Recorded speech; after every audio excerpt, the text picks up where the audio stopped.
జై జాగృతి, జై బీసీ, జై కవితమ్మ.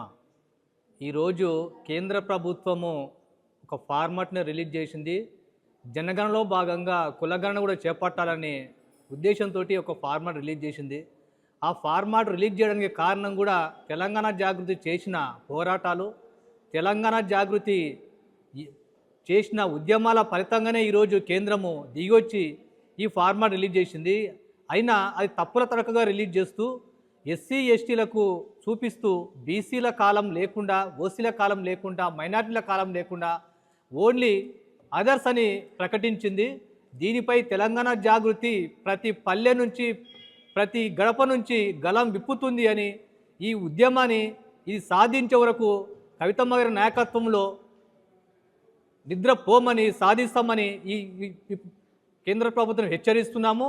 దీనిలో భాగంగానే 29 తారీఖు రోజు రౌండ్ టేబుల్ సమావేశం ఏర్పాటు చేయడం జరుగుతుంది. తెలంగాణ జాగృతి కల్వకుంట్ల కవితమ్మ గారి అధ్యక్షతన రాష్ట్రంలో ఉన్న అన్ని బీసీ సంఘాలు, ఎస్సీ సంఘాలు, ఎస్టీ సంఘాలు, మైనారిటీ, ఓసీ అన్ని కుల సంఘాలతోటి, మేధావులతోటి అన్ని వర్గాలను కలుపుకొని ఈ యొక్క సమావేశాన్ని ఏర్పాటు చేయడం జరుగుతుంది. బీజేపీ గతంలో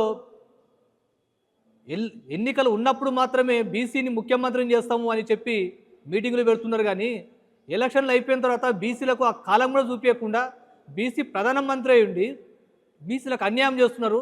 దీనిపై పదే ప్రతిసారి ఇక్కడున్న స్థానిక ప్రభుత్వం కూడా స్పందిస్తలేదు, ప్రతిపక్షాలు స్పందిస్తలేవు, ఇక్కడున్న బీజేపీ ఎమ్మెల్యేలు స్పందిస్తలేరు, బీఆర్ఎస్ ఎమ్మెల్యేలు స్పందిస్తలేరు.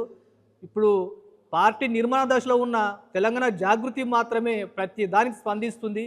రాష్ట్రంలో ఎక్కడ ఏ సమస్య ఉన్నా, ఎక్కడ ఎవరికి ఆపద జరిగినా, ఎక్కడ ఒక ప్రభుత్వ అధికారుల మీద ఎక్కడ అటాకులు జరిగినా కానీ ఒక జాగృతి తరపున కవితమ్మ మాత్రమే పోయి అక్కడ వాళ్ళకి అండగా నిలుస్తున్నారు.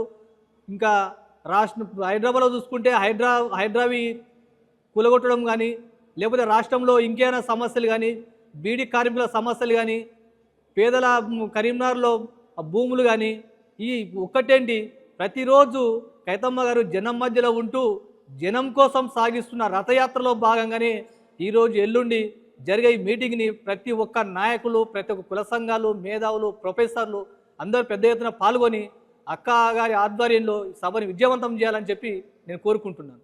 జై జాగృతి, జై కవితక్క.